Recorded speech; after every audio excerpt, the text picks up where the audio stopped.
One environment on Earth that might serve as a useful analog for the exploration of Europa's ocean, which is trapped beneath a pretty thick ice shell, is the Arctic. And so our team developed this under ice rover to study these methane-rich lakes up along the Alaskan permafrost.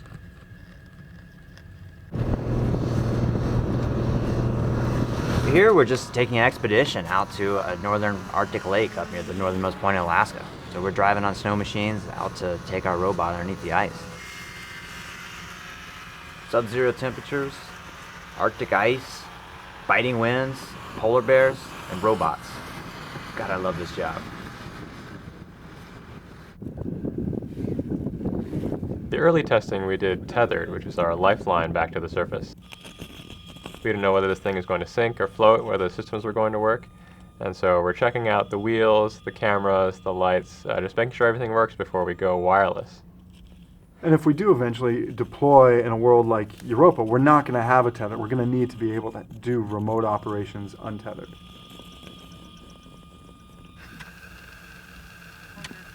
Now we specifically go out there during times when the ice is thin to find out where these methane seeps are. I'm actually poking at the ice trying to find a trail for us that is safe for us to deploy the rover on. Yeah, it's dangerous business walking around on this thin ice. I mean, this is why we thought of the rover to begin with. We thought, oh, well, just invert the surface. Instead of a rover that drives on the ground, we'll have a rover that drives on the ceiling. And what do we need to do that? We just make it buoyant. So it floats and essentially drives on the ceiling, which is the ice surface. And here's a good shot of a methane seep, where it's actually bubbling up from the lake floor and keeping the ice from freezing right there.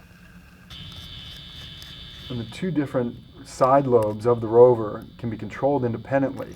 And so the cameras can look down at the lake bed and map out where some of the methane seeps are forming. And they can also be turned up to look at those methane bubbles and study what's actually happening at the ice-water interface.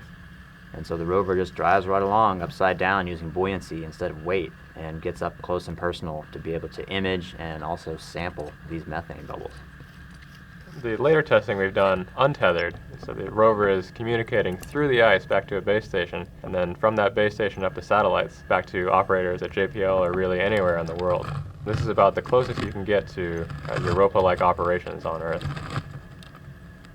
Our research up in the Arctic has this win-win where by studying the methane that's trapped in these lakes and coming out of the permafrost, we're helping to quantify the greenhouse gas emissions that are affecting climate change, while simultaneously building a vehicle and a scientific platform that serves as a precursor for something that may someday fly to Europa or Enceladus or one of the other moons that harbors an ocean.